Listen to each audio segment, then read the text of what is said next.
Okay, good evening, everybody. We're so glad that you were able to take time out of your busy week to join us for our first ever Cooking with the Cougars. We're very excited about this.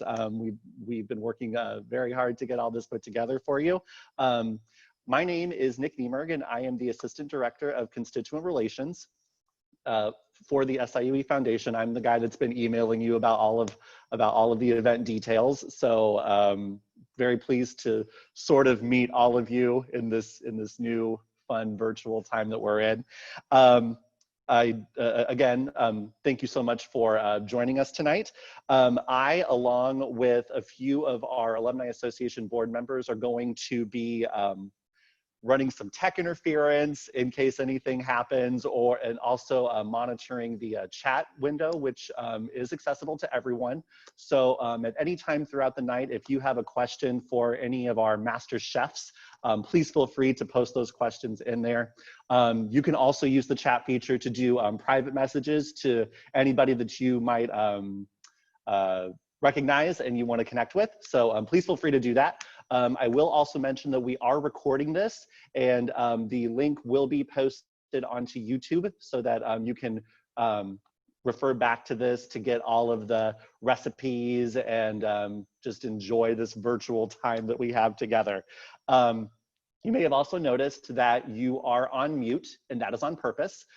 This is just so that we can focus our attention on the chefs as they're doing the demonstrations. Everyone will be taken off mute once we get to the mini virtual happy hour.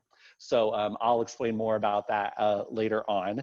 So let's make sure notes. And then you can also change your display name at any time if you wish, so please feel free to do so.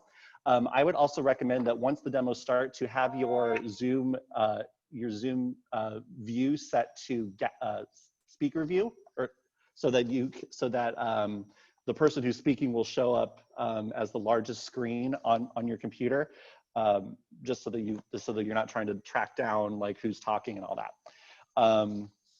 And then like I mentioned, there will be a mini virtual happy hour after the cooking demos are over.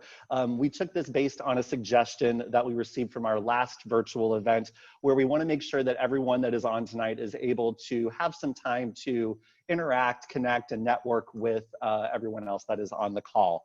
So we will be using a tool through Zoom called Breakout Rooms.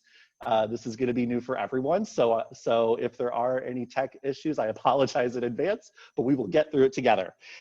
And so before we get things kicked off with our first demo, I do have a couple of interactive questions that I want to ask everyone that's on with us tonight. You should be seeing something come up on your screen now asking, what's your connection to SIUE?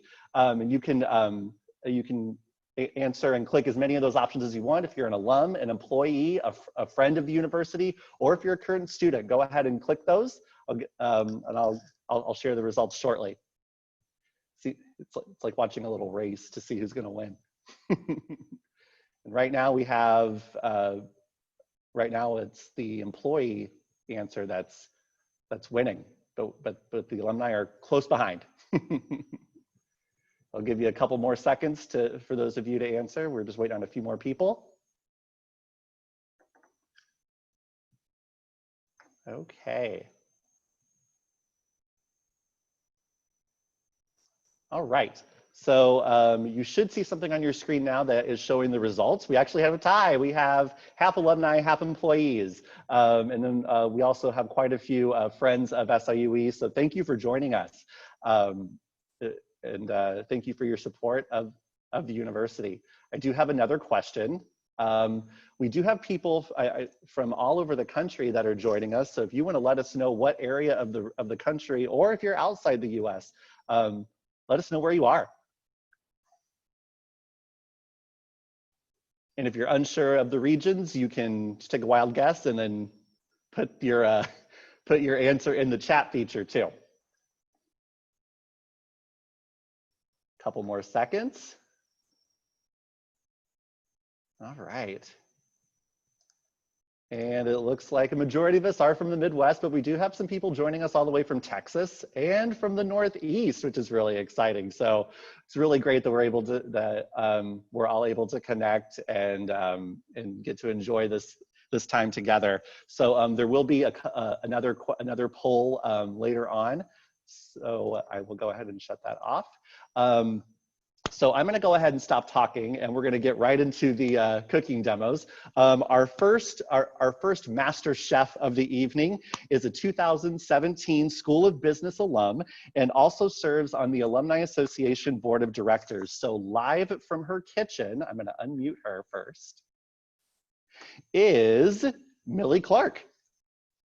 Hello, everyone. Thank you for joining me and us in our very first Cooking with the Cougars. I am going to be making some spicy pretzels today.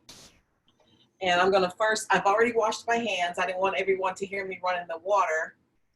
And since these are spicy pretzels, I am going to use a mask because when the seasonings hit the hot oils and it gets into the air, it will cause you to sneeze. So hopefully you can still hear me. I'm going to add a cup of oil. Seems like a lot, but you're going to need the oil to stick to the pretzels and the seasonings in the end. I'm just going to turn on the stove to medium heat.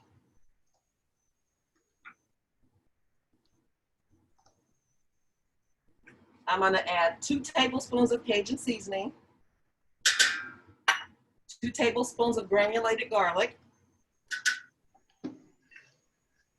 1.5 tablespoons to 2 tablespoons of garlic onion powder, 1/4 of a teaspoon of cayenne pepper. If you want more spicy, you can add more pepper or more Cajun seasoning. It's up to you. 2 packets of Hidden Valley Ranch seasoning.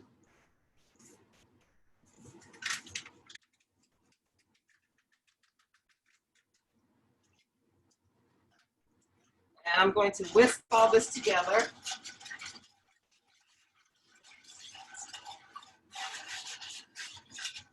You keep stirring and whisking until it's all incorporated and all mixed together. You don't want no lumps in. Just keep whisking until it'll kind of bubble just a little bit. You don't want it to burn, but you do want to keep stirring. When it's all incorporated, it's all mixed good. For your whole bag of roll gold, 1 pound of roll gold pretzel sticks, turn the heat off. I use a spoonula. It's a spatula curved like the spoon, and you just mix and you turn and you stir at the same time. You get all that good flavors and good seasonings mixed on the pretzels, and you just keep stirring.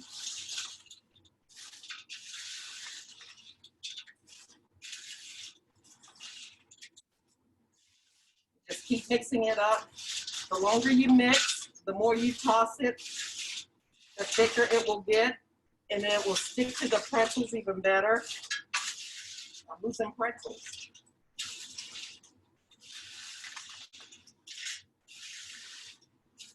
You can mix this in whatever size pot or pan that you have that's going to be large enough to mix all the pretzels in. Just keep stirring.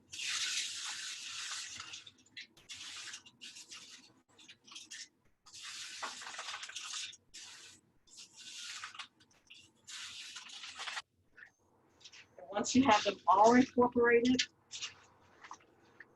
you take whatever dish you want.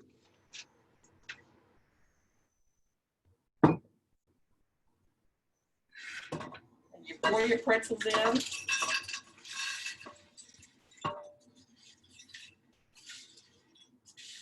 And make sure you get all the seasonings out of your pot or your pan, because you want those.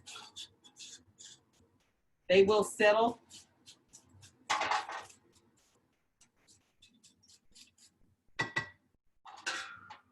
And there you have spicy pretzels.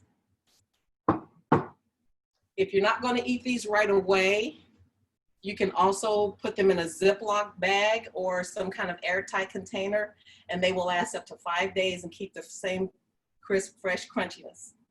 Right. So you can play with the seasonings, spice it up. You more garlic, add more garlic, less pepper, any kind of seasoning you want. Sometimes I like to add some parsley just to give it a little bit more green and some more flavor. But these are a very good snack, and they go great with, I've heard, Bud Light lime. I don't know. I just eat them. So I hope you like these. All right. And if you try them and change up the flavors, try and let me know so I can try and make them too. Hey, Millie, on a scale of 1 to 10 in terms of the spicy level, like, are we talking like burning your nose spicy, or how would you rate the spiciness of these pretzels? These right here are maybe a 5. They're not real spicy. I like heat, so I would add, I have some special spices that I have blended from habanero peppers and some other peppers that are really spicy, and they really go good with them. But you can, depends on the heat that you like. Okay. If anyone has any questions for Millie, please feel free to put them in the chat window, and we will make sure that she gets those answered. I know one question that was brought up from Kathy was, are you offering curbside service? Are you offering curbside delivery for this? During this time, if someone would like to, sure, I don't have a problem with that. Just let me know, give me some, I can run by. Well, you all heard it here first. This is being recorded, so we'll make sure to hold you to it. All right. Anyone else have any questions for Millie? Oh, there is a question. There's a question from Polly. She's asking, can you use any type of pretzel, or is there a certain style or brand of pretzel that you would recommend? I wouldn't use the really big pretzel rods because it takes away from the spices. I've tried those and it didn't work out. I used the pretzel twist once before. I'm just used to the sticks because you could just, it's so easy to pick them up one at a time, and kids like the sticks too. They're easier to handle. All right, thank you. Any other questions for Millie? All right. Oh, Millie, there is a question. Do you have any relatives on here tonight that you'd like to say hi to? Oh my goodness. I have my oldest daughter, my youngest daughter, my nieces, my nephew. Hi, and there's my granddaughter and my grandson. Hi, and my other niece. And St. Louis. Oh my goodness. Hi. Fantastic. Love all the family support from all over the country. That's great. Okay. This is great. All right. Oh, I'm sorry, Millie, were you going to say something? Any questions? It doesn't look like you did a great job with thoroughly explaining, and I did forget to mention this. I did do a very quick screen share during Millie's presentation. Those will be available to all of you via email after this is over. So so if you want to take notes while Millie or our next chef is doing the demonstrations, please feel free to do so. Or you can take a screenshot and save it, or just wait for my email, which will come out tomorrow. I did also want to mention, we are also very honored, just as a special treat and a special guest with us this evening. Our very own Chancellor Randy Pembroke and his wife Mary Jo have joined us this evening. So on behalf of all of us, thank you so much for joining us. We're so glad that you're here, and thank you for taking some time out of, I'm assuming, a very busy schedule to be with us this evening. So you just give me a second. All right. I'm gonna go back to my screen share so I can make sure that everyone saw that the instructions very quickly. You should all be seeing that now. So yeah, these are the instructions, and I will send this file out to everyone after this event is over. And also throughout the evening, if you want to take a screenshot of all of the participants and you being a part of this event, please feel free to do so, and go ahead and post them onto social media, and you can tag us using any of the hashtags that you see in the top left corner of your screen. We would love to see your photos and make sure that they're there. So I do want to do a quick plug for a website that the Alumni Association has created in response to COVID-19. It's called siue.edu/connect. It is a great tool that is open to everyone, and it just provides it provides different links and outlets for anyone who is looking to stay connected during this time. Having some screen issues. We'll get there, I promise. There we go. So like I said, the website is siue.edu/connect, and we have provided a lot of different links for different virtual tours and museums, for all sorts of ways for you to stay connected with campus, and a whole bunch of different outlets for you to that are free for you to do at home. A couple of those pages include, this is a new addition, our MFA and BFA virtual exhibition for all of the students who from the class of 2020 who earned their MFA and BFA this past spring. This provides links for all of the different artwork that our MFA and BFA students created. Would highly suggest checking that out. Another link that is available features one of our board members, Andy Ravanelli, and his in the company that he works with. It's called Millipore Sigma. If you're looking for some ways to do some fun science experiments with your family at home, they provide all sorts of instructions on how to make a science lab out of your kitchen, which is really exciting. And then we also, on this website, we also provide links to various SIUE stories that our faculty are a part of. So again, highly encourage you to check that out. Again, the website is siue.edu/connect. So from there, I do have one more poll that I want to ask everyone. Let me get to it. So we would like to know what was or is your favorite place to eat on campus? We've listed a few of the options out on here: Skywalk Cafe, Pizza Hut Cocina, Center Court, which has a whole lot of options, Caldi's or the University Restaurant, or if there's something that's not on that list, click Other. And if you did click Other, put the name of that restaurant in the chat window so we can know what you're thinking. Give you a couple more seconds to respond.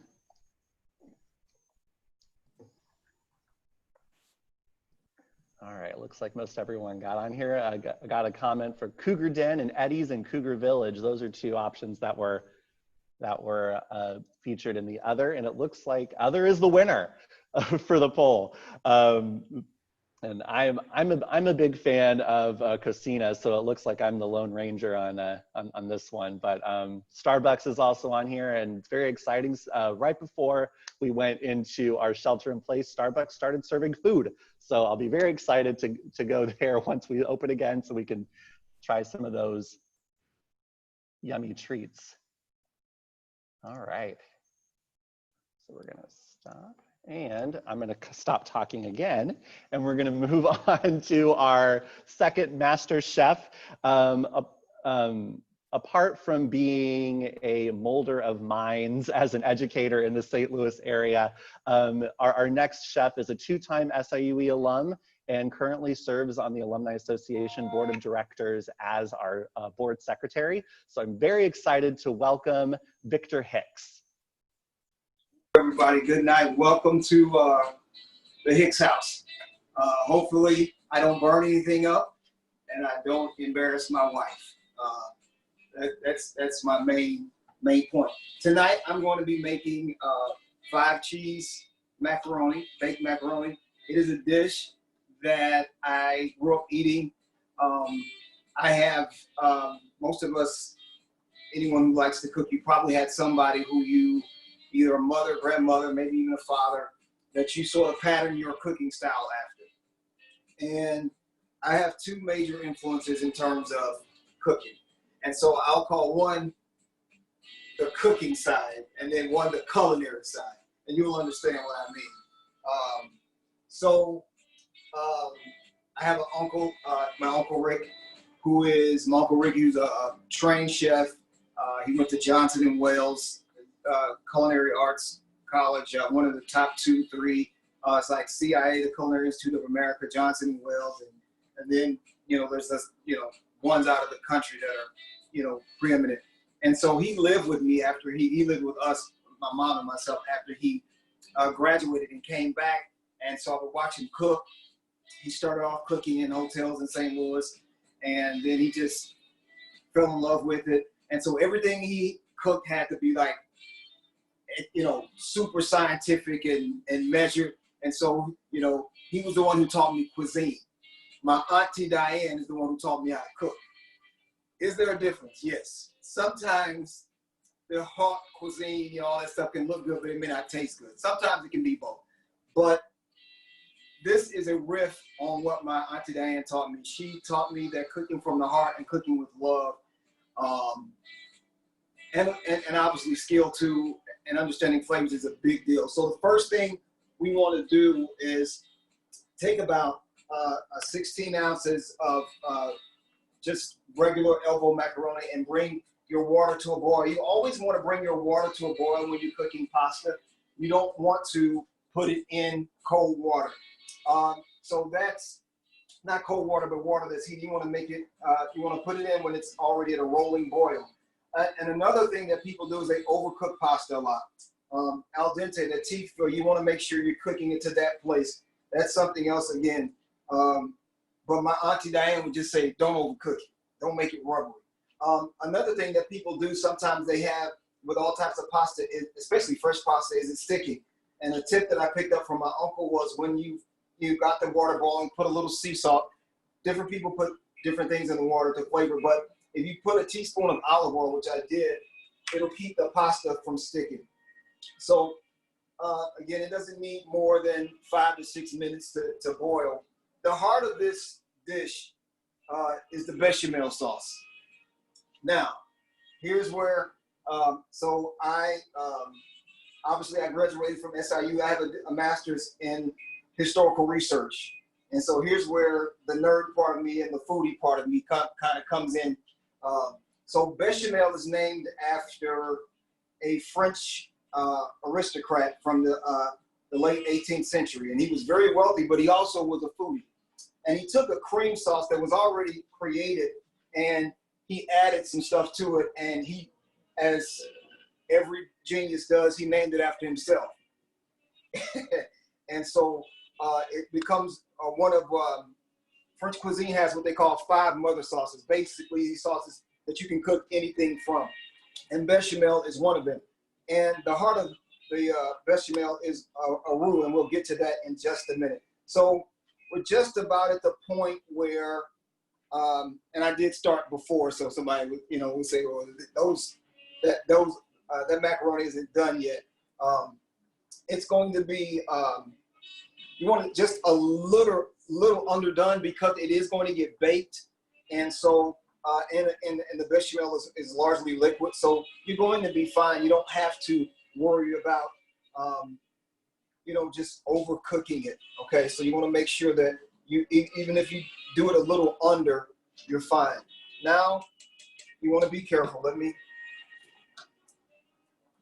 use my, I've got my brother on here. He's a chef in the making out in the Kansas City area. Chris, what's up, man? Got my wife, she's working with me.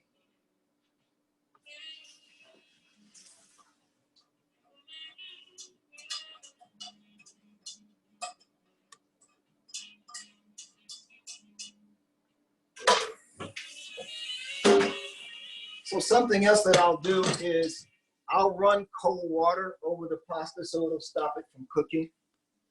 Again, The worst thing I think you can have is that gummy.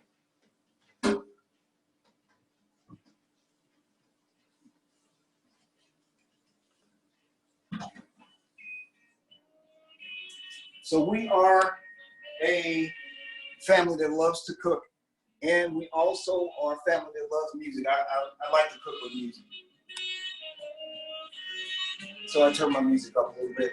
So what we're about to make now, and let me know if it's too loud if you can't hear me, is the bechamel sauce. And the base of the bechamel sauce is a roux.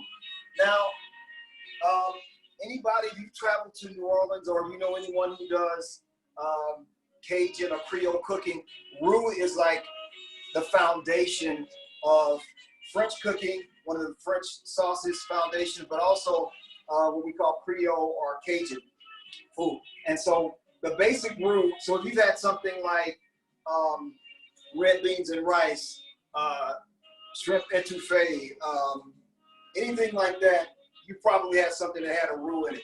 So the base of roux is butter and flour, okay?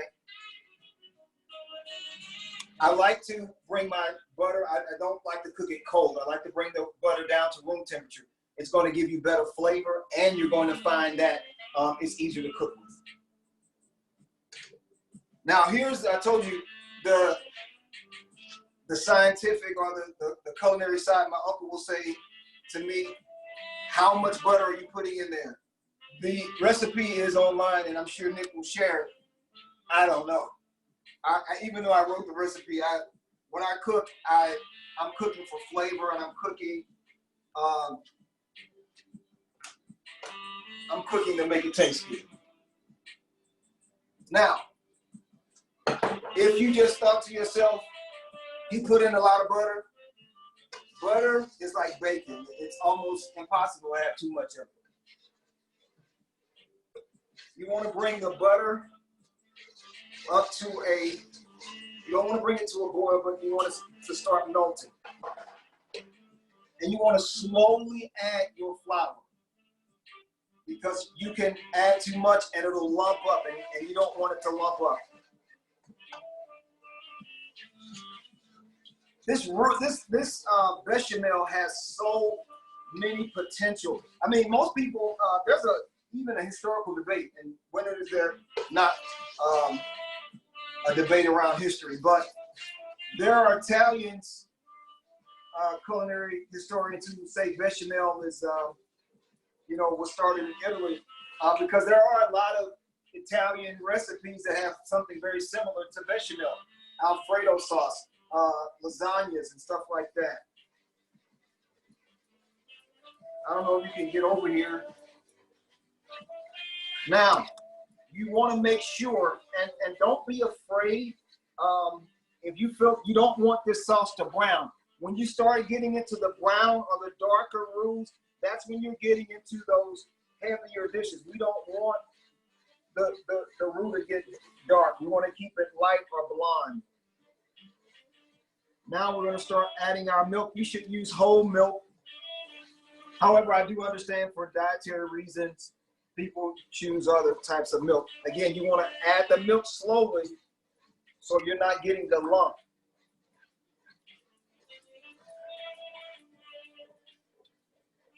One of the things, I was prepping this dish the other day, and I made some for somebody for the holiday. And again, when you start this recipe, you're going to find that there's different things you can do with it. There's so many, when you start making this cheese sauce, there's so many things you can do with it. So many things you can add to it. When you start seeing the thickness sort of thin out, and you're moving away from that custard look, where the flour is starting to cook down, then you can start slowly adding your cheeses. Now, back to the culinary side and the cooking side. I have actually more than 5 cheeses that I'm going to add. Now, There are foodies and cheese snobs who are going to say Velveeta is not a cheese.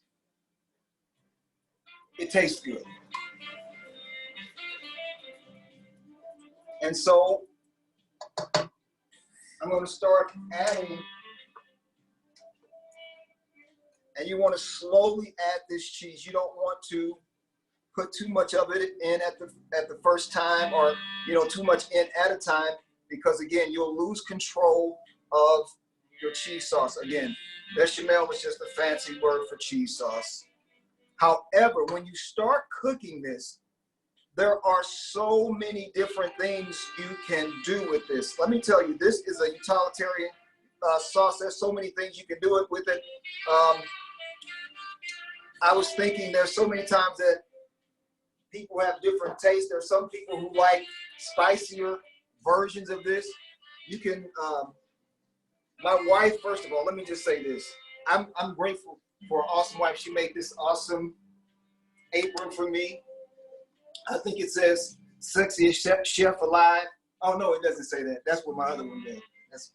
But she did make this for me. She's a creative and awesome person.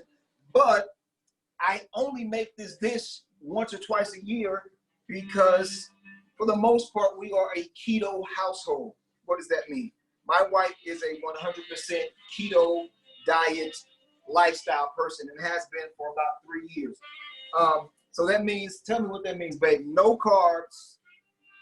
Under 20 carbs a day. Under 20 carbs a day. So if you smell this sauce, you're getting 20 carbs. You understand what I'm saying? So, and I was pretty keto, for 2.5 years, but then when the shutdown happened, my sugar addiction kind of came back. So my carb addiction. So I haven't fallen off the wagon 100%, but it's getting there. Now, take a look. I don't know if you can see what that looks like. Can you? Yes, it's in there. Go back. Now, let me say, if you wanted, those of you who with the pretzels that Millie just made, you can make this and keep it like this and make your own cheese sauce out of it.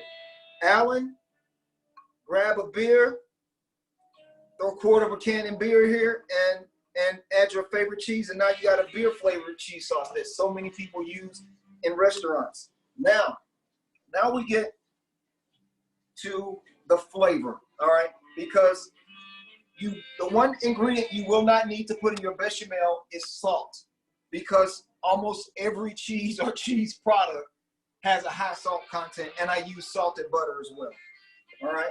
So we're gonna start seasoning, and again, you will find whatever flavors. Some people don't like the garlic or the onion powder, but I put garlic and onion powder in.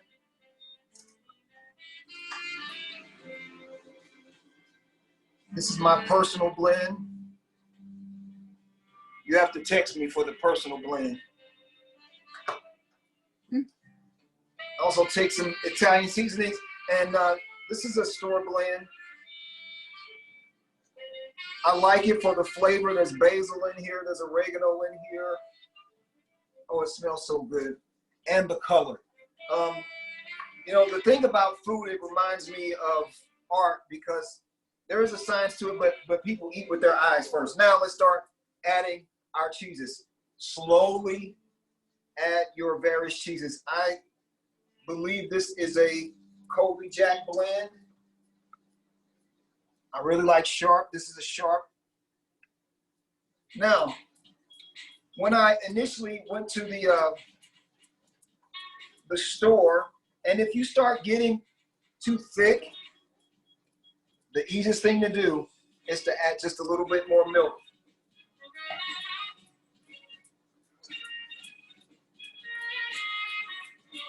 This is a little Asiago, a little Parmesan.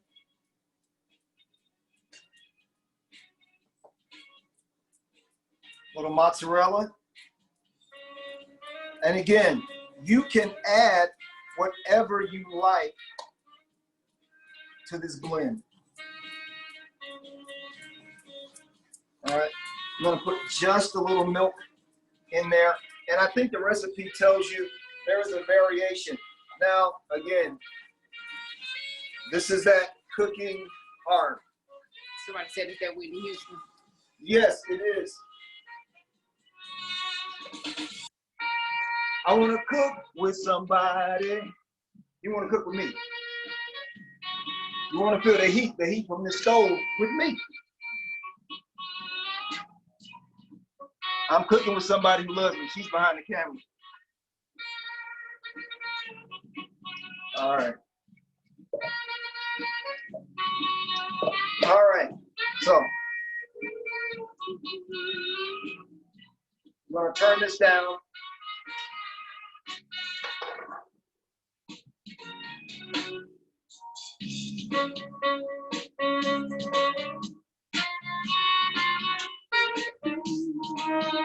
I'll turn this down. Turn over here.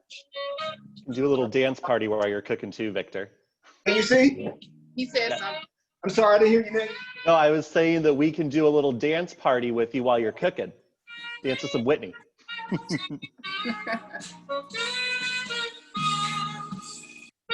This is the cooked pasta.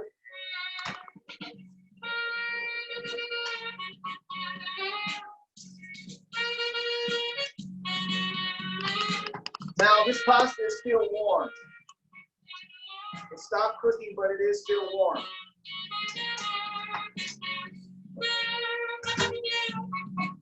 Now, I'm going to take some of my unused cheeses and put them in there. You want to say something for the garnish on top. Somebody said more cheese. Yes, somebody said more cheese. It's not called 5 cheese for no reason. Now, if you're lactose intolerant, this is not the one for you. Stick to the pretzel. And again, I don't eat this every day. This is definitely a holiday dish. I thought about a question that I might get, and it was, that is, what if somebody asked me how many calories in here? I thought about that question, and I thought about what somebody told me about asking how much something how much it costs, and can you afford it? If you go into a jewelry store and you ask how much it costs, you probably can't afford it. If you have to ask how many calories in this dish, you probably don't need to eat. For those of you who like to work out, and again, I'm going to take a little of the Velveeta and put that in there too. Hey, chef, it's okay to use your hands.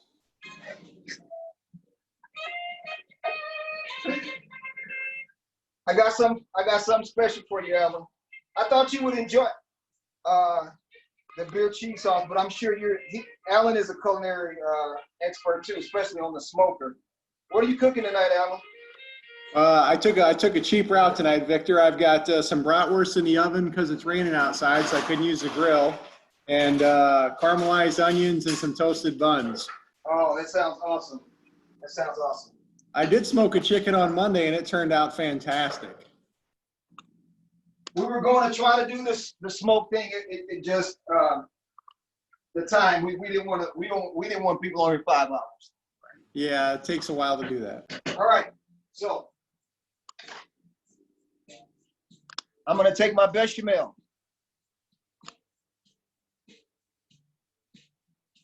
I'm going to pour about half, and then I'm going to mix. Now, this is sexy all by itself, you know. Let me turn this up. This music, this is sexy food right now. Look at that.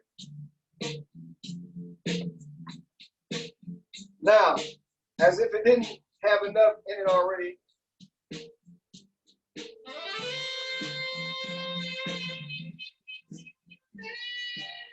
this is sour cream. You want to take sour cream, you want to get a little bit in each section of your dish. And you can expand this if you have a bigger family the way you like. And you want to stir in the sour cream. You want to make sure everybody gets a little sour cream loving in there.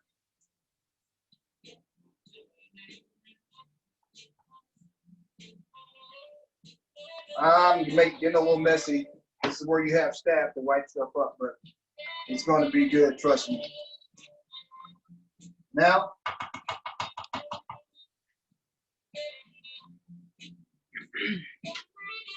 take the rest of your bechamel.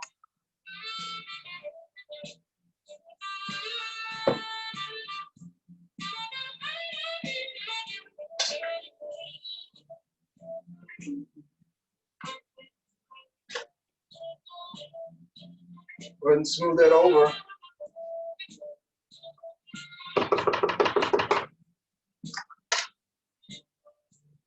Take a little of your cheeses.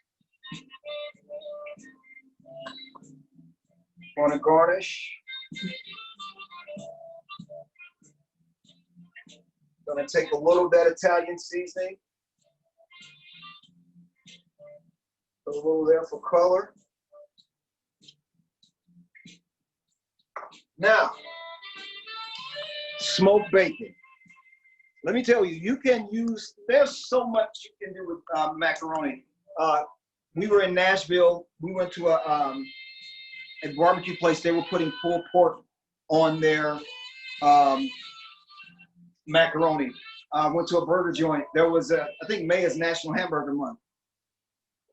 That for me here. Thank you. May is National Hamburger Month. I've been to barbecue places that throw macaroni on a burger. Here's some smoked bacon. Please don't try to jump through the screen, I know. Now, I'm gonna go off camera just so I can do this cook show magic and pull out a finished one. So give me about 2 minutes here.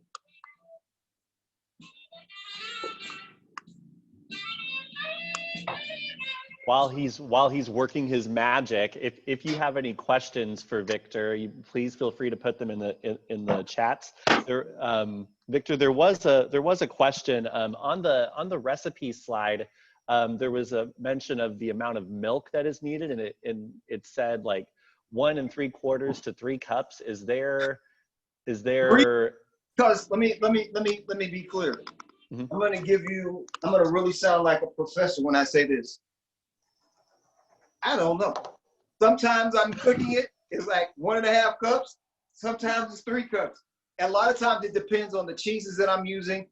And that's really, and then how much we have 4 children. And so growing up, it was always 6 of us in the house. And so, whenever I cook any of this stuff, it gets crazy. And so a lot of times I'll expand the recipe. So you don't have to. That one, the one I made is the smallest one I've ever made in my life. Okay. Normally I'm making them in like, what they call them, hotel pans, or, it's so funny. If you go into Sam's or Costco, they have this place called, where they say institutional size. And every time I think about institutional size, I'm like, yeah, I understand that. And so let's plate this up. Just based on everyone's responses in the chat window, I'm sure everyone's drooling right now because it looks so good. So this is how I might serve it. A little grilled chicken breast here, basic garden salad.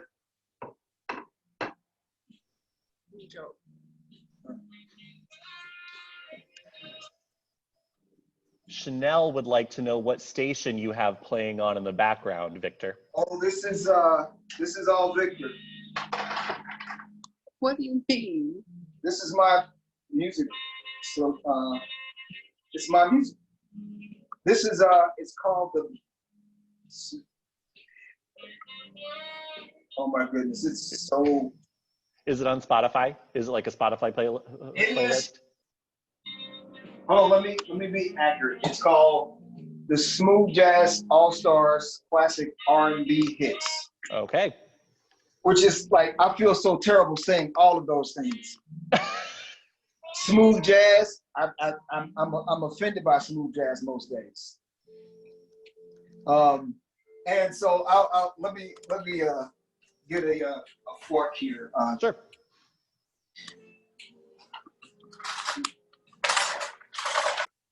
All right, so.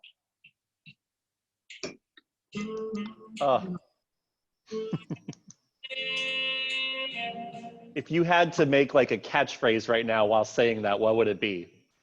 You know, Cheese me, baby. Cheese me. Cheese me, baby. I'm sure, like, if somebody's on here and their family works like for the Dairy Council of America and they want a new spokesperson, that's me.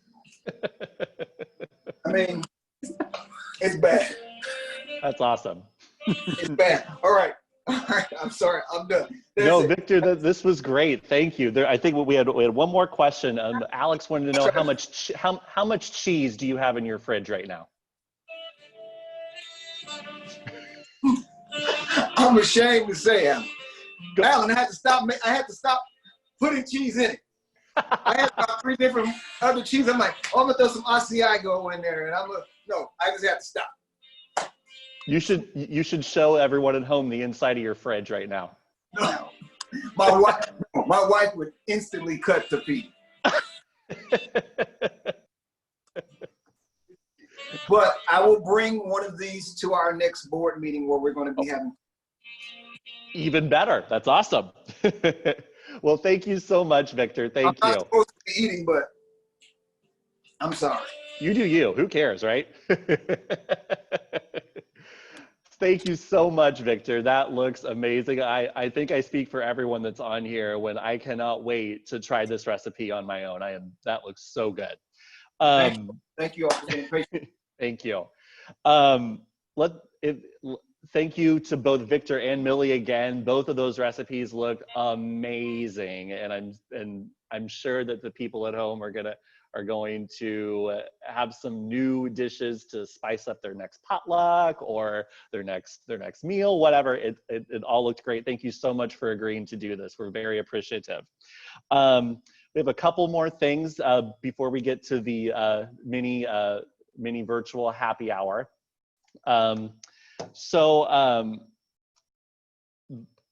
Whenever we went into shelter in place, the university created the SIUE Student Emergency Relief Fund, which is set up to help students during a time of crisis like one that we're in now. And I'm very proud to say that we have raised over $60,000 already, which is awesome. So for any of you that are on this Zoom right now that have given, thank you so much. And if you are interested in learning more about this fund and want to give, I would encourage you to visit siuegive.com, and you can make your gift right then and there. Every gift counts, and all of the gifts collected will go directly to help students during this time. So again, the website is siuegive.com. Now, after we're done with all of this, sometime tomorrow, you will all receive an email from me with a link to this video, as well as the recipe slides, and also a link for a very brief 10-question survey asking you about your experience during our event tonight. I would please complete that survey and be as honest as you want, because we take this feedback and use that to offer to create better programming like this for you. Also, I do have a slide. Give it to you in just a second. So these are all of the SIUE Alumni Association social media platforms, which I don't know if you guys can see it, never mind. Please follow us on Facebook, Twitter, Instagram, or LinkedIn. I will put links to all of those in the follow-up email as well. And if you took any screenshots tonight, please feel free to send them our way and tag us. We would love to see them. So before we go into the virtual happy hour, I do want to do just a quick virtual toast to everyone that's here. So if you have a drink at home, or if you've been sipping on something, go ahead and raise your glass. And this is to all of us. I'm so glad that we were able to connect during this time, and I'm looking forward to connecting with all of you in person at some point after this shelter in place is up. So cheers to all of you. All right. So now we're going to go ahead and segue into the mini virtual happy hour. So Zoom meetings, for those of you that have participated in one, are inherently awkward. And so we have put together a few icebreakers to help get the conversation started in some small groups. So I will, I'm going to do another screen share, hopefully. We can get this up. But we have created a couple of icebreakers. And here they are. And if you'd like to take a screenshot of this, go ahead and do it. I did email the instructions to everyone, so you can pull those up too. But what we're going to do is I'm going to split you up into some small groups.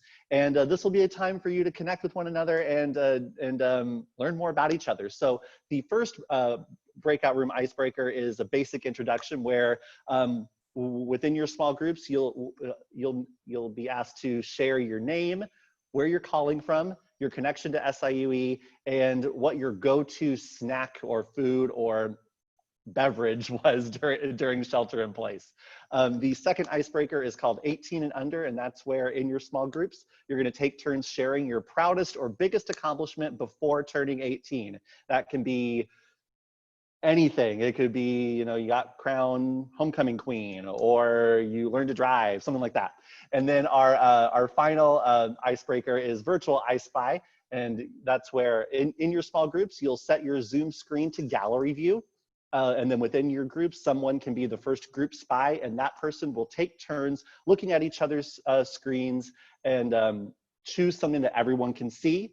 They'll announce it by saying, I spy with my little eye something, whatever. So for example, if I was if Victor was in my small group, I would say, I spy with my little eye something that is a letter. And then everyone else in the group would look and they would see, oh, there's a letter H right above Victor. Whoever picks that out first, they become the new spy. Pretty simple, but it'll get some conversation started. So let's see, we have about 20 of you. So I'm going to go ahead and split everyone up into groups. And if you have any questions, there is a chat feature. I'll be able to pop into all the rooms. And I will also say,